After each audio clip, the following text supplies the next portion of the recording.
Drive on Mama, buckle up. Andrea TV here from driveonmama.com, coming to you on a Friday afternoon. And you want to know how to make $300 on Doordash. How do you make $300 on Doordash? Now, it is possible, and there is some strategy that goes into it, but just know it's not something that's going to be possible every day in most markets. The busiest day of the week in my market is Friday. You would have to learn your market to know which day that is. Once you find out which day is the most profitable and the most orders, you need to work as many of the hours that people order food on that day. So I didn't work the breakfast shift because I knew Friday dinner and night shift is going to be the most lucrative, and I don't know how long it's going to take. I want to do it before midnight. It is now 2:36 p.m. We logged on about 2:31 p.m. and we have our first order already. 1175 or 1150 going 3.9 miles. We are picking up at Crisp and Juicy. And just to let you know, I currently have an acceptance rate over 70%. I believe it's 71% right now. And I am a top dasher. And I am in the large order program. Before those things, because I wasn't always those things, it would take me about 12 hours on a Friday to make $300. I'm going to see if it takes less than that. So we're going to be out till we make the 300, and let's see how long it takes. Okay, we have arrived at Crisp and Juicy. 2 to 4 p.m. is the slowest time in my market. I'm trying not to decline any orders, and I want to save those for late at night when it wants me to go into dangerous neighborhoods or too far mileage. So we are picking up, and hopefully it's ready. Usually it is. Let's go. Okay, the food was ready, and we are in the car on our way. And the key to making $300 a day on Doordash or in a day is peak pay. If you live in a market where they don't offer peak pay ever, or on very regular days like on the weekend, I don't know how long it will take you. I'm being totally honest. Today for Friday, there is a peak pay in my market from 3:30 to 7:30 is $3. Then from 7:30 to 9:30, 9:29, it's $4. And then from 9:30 to 11:29, it's $1. So from 3:30 on, every order, I'm getting that additional money. That's how I know I'm going to make $300 today. So if you don't have peak pay, it's going to be tougher. And you don't have to work in the market you live. I do not work in the market I live. I go to a market where the income, median household income, is higher. The frequency of orders are greater because people have more disposable income to spend on Doordash. You have to learn your market, and you may have to drive a few minutes to find that right combination for you, but we're still on our way. Now that order is dropped off, and we paused our dash to go back into the neighborhood where we want to pick up orders, because they would have sent me one out there, but I don't want to work out there, and it would have sent me further and further into DC. Now, one thing about maintaining an acceptance rate over 70%, you are going to get no tips. In a quarter mile, turn right onto Reno Road Northwest. Okay, that order is dropped off. We paused our dash to drive the 15 minutes back into the neighborhood where we want to pick up orders. They would have sent me orders in that neighborhood. It still was in the zone, but I don't want to work over there. That is the low tip, no tip strip zone. Even though that customer did tip us $5, I believe, or $5.50, but she is not the majority of the people who tip from that area. So one thing about maintaining a 70% acceptance rate, you're going to get no tip orders. The big difference is by the time you receive most of the no tip orders, they would have climbed up to $2 per mile in most cases. Last night and yesterday, I delivered a batch for $10.50, and one person tipped $0 and the other person tipped $3. Now this morning, or I should say this afternoon when I log on, I have another 2-star rating. So my 4.93 is now 4.89. If a no tipper wants you to leave it at their door, and they live in an apartment with an armed security guard at the front of the building, and you call them and it says, this number cannot receive calls right now, there is no way for you to reach them. You will be waiting out there forever. I let the timer run out, took the picture, and left.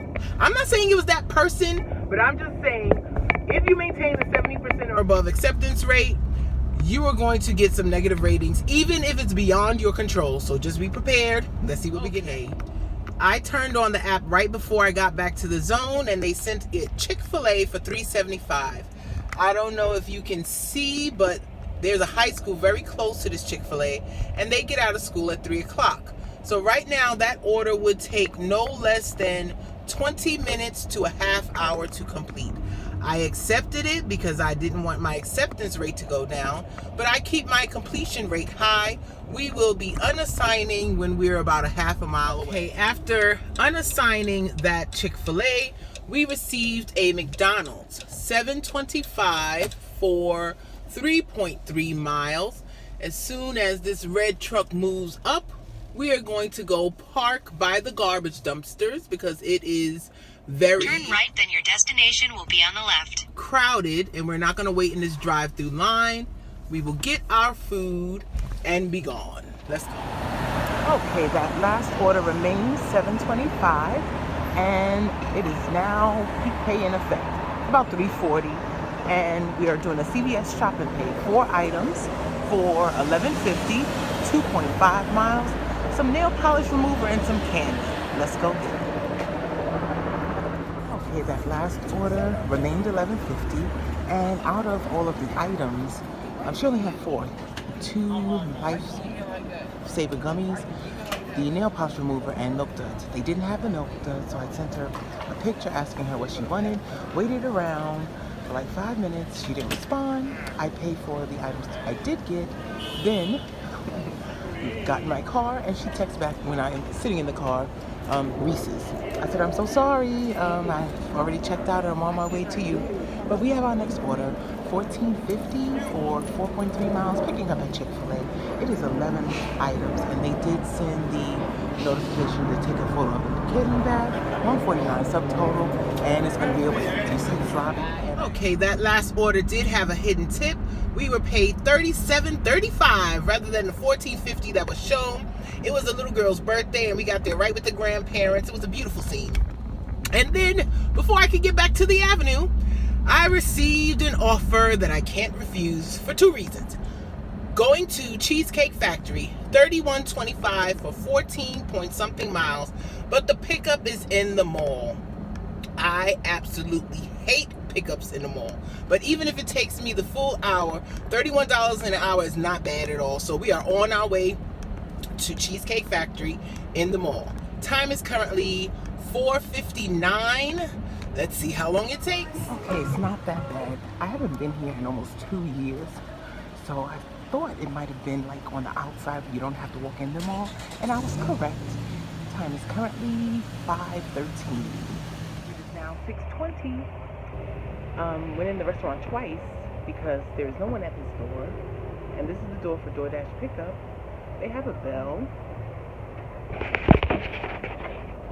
Hello. Okay, as soon as I pull out the phone to record, they come to the door. It is now 5:23. I meant to say 5:23 before, not 6:23. We have the food in the car, and I guess they just bring them all out at one time, but we're off. So the time is now 6:04 p.m. We have dropped off as a customer, and we are on our way back to our zone. It says it's heavier than normal traffic, and it'll be 36 minutes. We are hoping for an order on the way. Out of the $31.25, there was no hidden tip. I wasn't expecting one. The subtotal was $109 and change, and the customer tipped $12, and the rest was the base pay from Doordash and the $3 peak pay. Let's hope we get something in this half hour. Okay, usually when I'm out of zone, they'll send me an order bringing me closer to the zone, but this is a first. We are picking up at Black Market Bistro and dropping off nowhere near our zone also. Hopefully it's ready.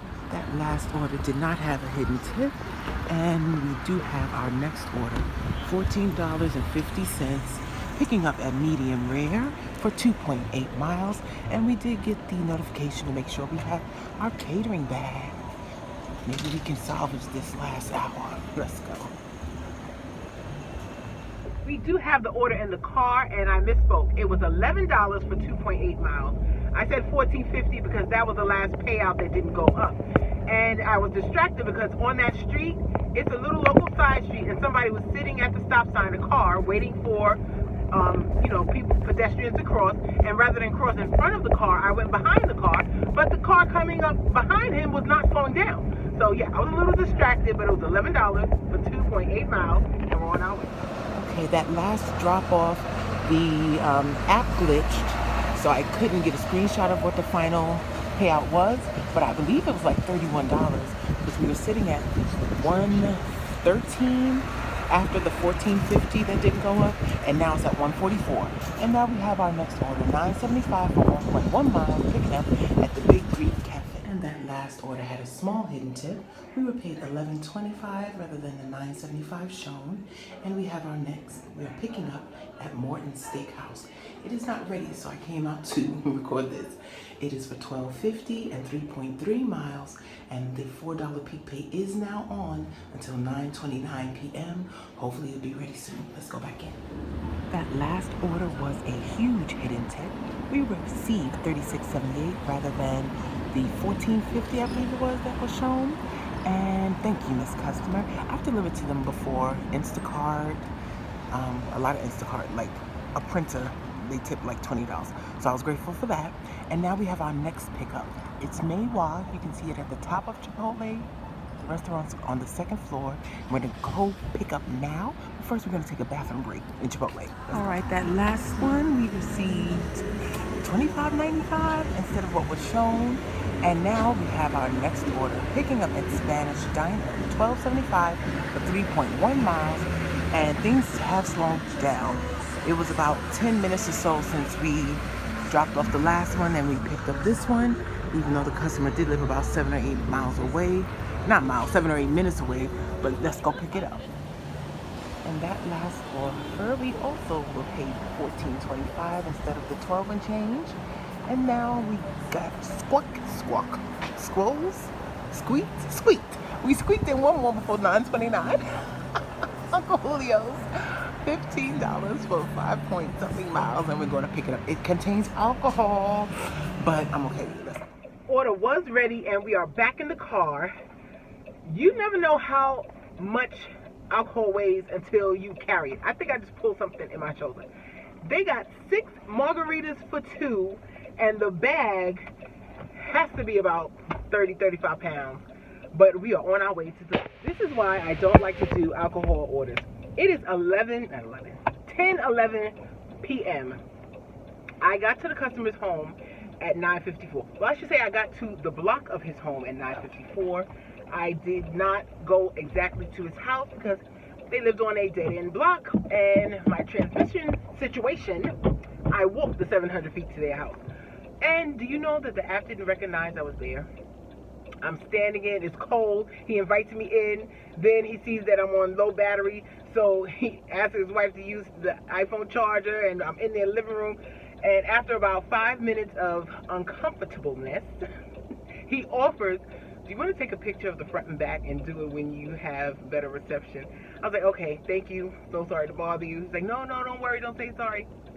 Get out and walk about halfway up the block, because if you go too far, it really won't, acknowledge that you're there and let you complete it. And after trying about 4 times, because there's no ID to scan, because it's now in my phone, it allowed me to manually enter it, and now we are back in the car. Final payout, $60 and change! Woohoo! Now let's see what else. It is now 10:30 p.m. and we finally received an order that we had to decline. It was for $14.25, 8.8 miles, and we declined it, one, because it wasn't the $2 per mile that we like, but moreover, it was going to a neighborhood that we don't go to in the nighttime. But we have our next one after that, picking up at the Cheesecake Factory, $11 for, I think it was like 5.7 miles. Hopefully it's okay. That last customer tipped $1, and the rest was the base pay from Doordash, and there's a $1 peak going on to $11.29. We have ended our dash, and we have ended with $304.37. Woohoo! We were online for 3.5 hours, and we were active for 6 hours and 15 minutes. We did 13 deliveries, and most of those deliveries were large order program orders where it asked me to make sure I had my catering bag. Now, again, I have been able to make $300 on a Friday in the past, but it usually took me about 12 hours. So being a part of the large order program and or Top Dash or whatever you want to call it now, because essentially Top Dasher is those with over a 70% acceptance rate, regardless of where you were at the end of the month. It's just your dash anytime is the only benefit of being a Top Dasher now. But I started with a 71% acceptance rate for this dash, ended with 77, and declined one order. But in my market, the higher your acceptance rate is, the better the order, so you really don't have to decline as much. So get on that large order program, and if you can bear it, try to keep your acceptance rate high. Hope this helped. Like and subscribe for more. And